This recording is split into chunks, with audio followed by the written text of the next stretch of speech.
Assalamualaikum warahmatullahi wabarakatuh. Perkenalkan, nama saya Rizky Nurwanda, BP 181024 2007. Mata kuliah agroklimatologi, kelas Dharma A. Di sini saya akan mencoba menjelaskan tentang alat-alat agroklimatologi beserta penjelasannya. Yang pertama yaitu aktinograf bimetal. Bisa lihat di gambarnya. Aktinograf bimetal berekam atau otomatis mengukur setiap saat pada siang hari radiasi surya yang jatuh ke alat. Sensor atau yang PK bila kena sinar surya terdiri atas bimetal atau dui logam berwarna hitam, mudah menyerap radiasi surya. Panas karena radiasi yang diserap ini membuat bimetal melengkung. Besarnya lengkungan sebanding radiasi yang diterima sensor. Lengkungan ini disampaikan secara mekanis ke jarum penulis di atas bias yang berputar menurut waktu. Hasil rekaman sehari ini berbentuk grafik. Luas grafik atau integral dari grafik sebanding dengan jumlah radiasi surya yang ditangkap oleh sensor selama sehari. Yang kedua yaitu anemometer. Nama alat yaitu anemometer. Fungsinya yaitu sebagai pencatat arah dan kecepatan angin sesaat. Cara pengamatannya, satuannya yaitu arah angin atau 8 mata angin. Kecepatan angin 1 knot sama dengan 1,8 km per jam. Keterangan yang dimaksud dengan arah angin yaitu arah dari mana angin berhembus. Yang ketiga yaitu Campbell-Stokes. Prinsip alat dari Campbell-Stokes adalah pembakaran pias. Panjang pias yang terbakar dinyatakan dalam jam.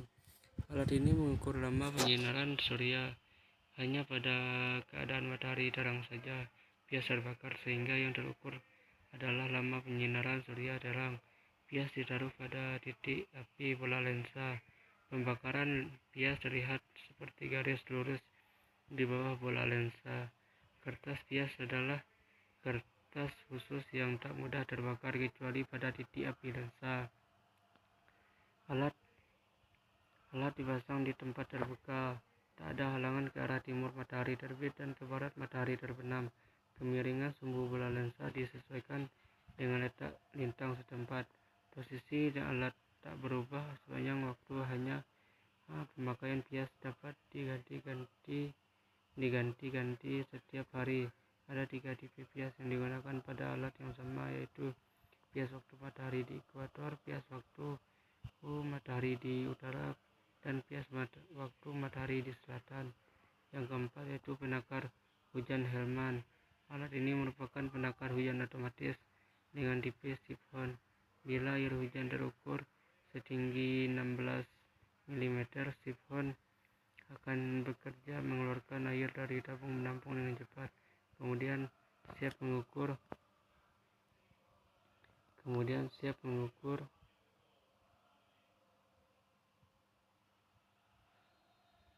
lagi, dan kemudian seterusnya.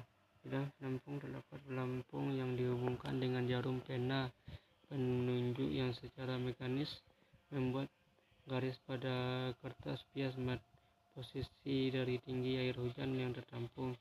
Bentuk pias ada 2 macam, yaitu harian dan mingguan. Pada umumnya lebih baik menggunakan yang harian agar garis yang dibuat pena tidak terlalu rapat ketika terjadi hujan lebat. Banyak data yang dapat dianalisa dari pias, yaitu tinggi hujan harian, waktu datangnya hujan, derasnya hujan, dan atau lebatnya hujan per satuan waktu. Yang kelima yaitu psikrometer standar.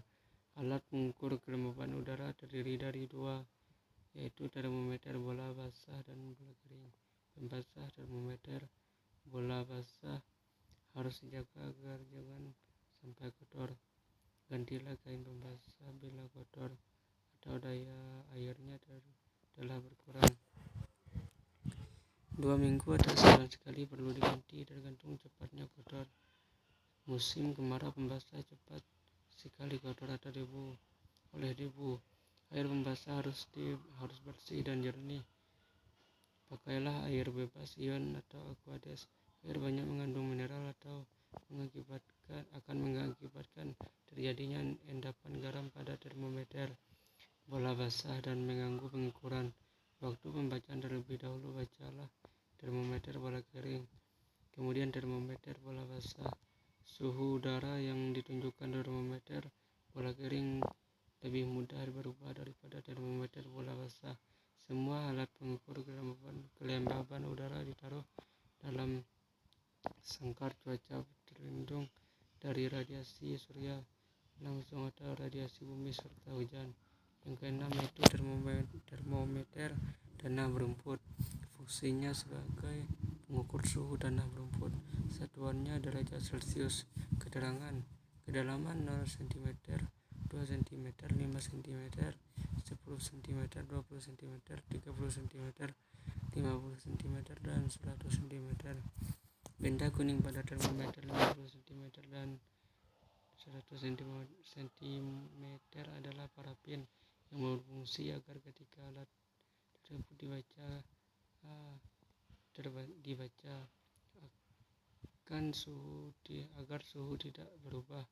Data suhu tanah ini digunakan dalam kegiatan pemukaan tanah.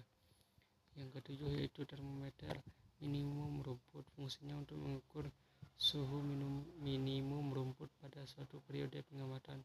Cara pengamatan dilakukan pada pukul 7 pagi waktu selatan.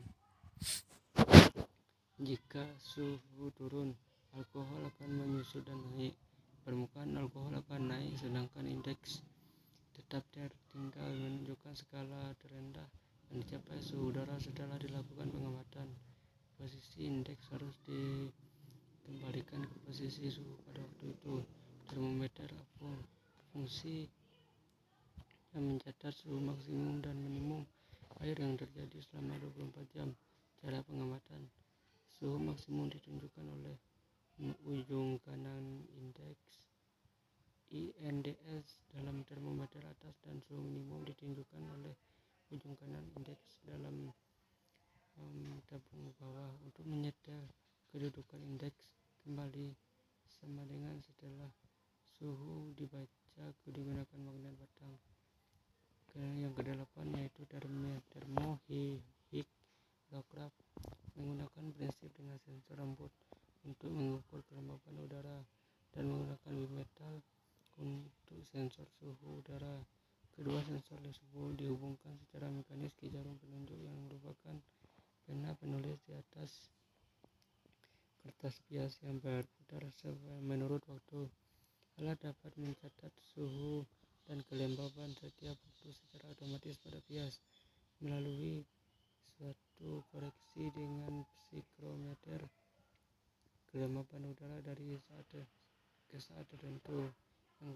Yang kesembilan yaitu High Volume Air Sampler atau HV sampler. Fungsinya untuk mengukur partikel kecil padat aerosol di udara seperti debu, karbon, dan lain-lain. Cara pengamatannya yaitu satuannya mikrogram. Keterangan: bias varian atau membuat sensor suhu terbuat dari logam, memuai dan menggerakkan pena ke atas. Bila udara dingin mengkerut, gerakan pena turun. Sensor kelembaban terbuat dari rambut manusia. Bila udara basah, rambut memanjang, dan bila udara kering, rambut memendek. Yang ke-10 yaitu sangkar meteorologi. Fungsinya tempat meletakkan alat meteorologi atau psikrometer. Cara pengamatan: keterangan: berventilasi double jeruji, mengeluarkan udara masuk keluar.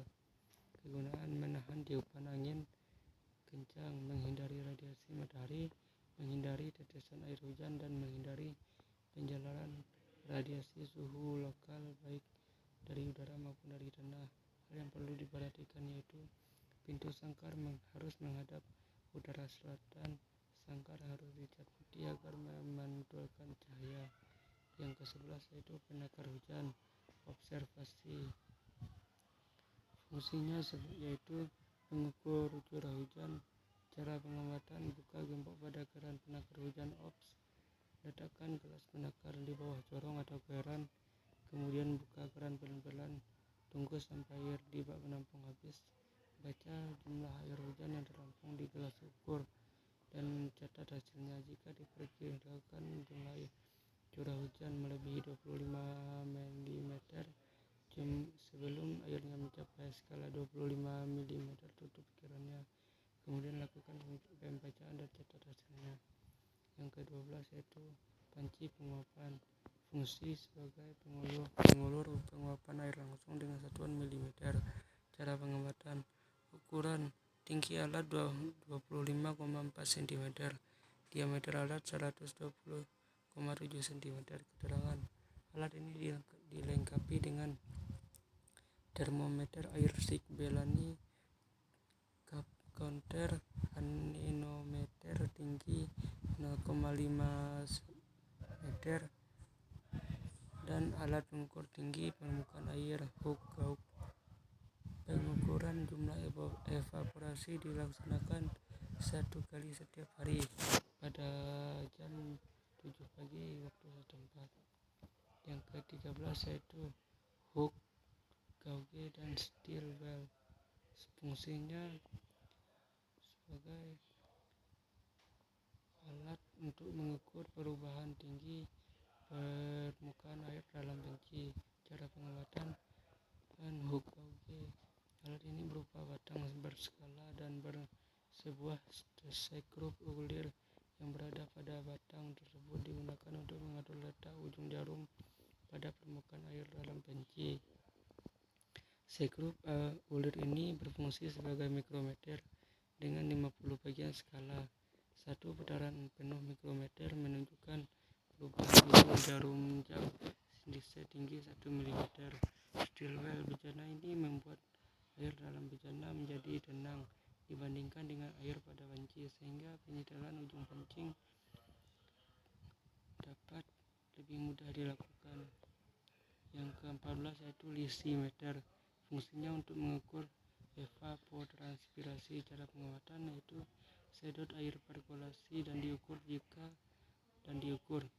sebelum pengamatan ada hujan lebih besar atau sama dengan 10 mm. Lysimeter tidak perlu disiram. Jika hujan 5-10 mm, siram lysimeter dengan air 5 liter. Jika tidak ada hujan, siram lysimeter dengan air 10 liter. Kemudian hitung evapotranspirasi. Sekian video tentang alat-alat yang dapat saya sampaikan. Terima kasih. Wassalamualaikum warahmatullahi wabarakatuh.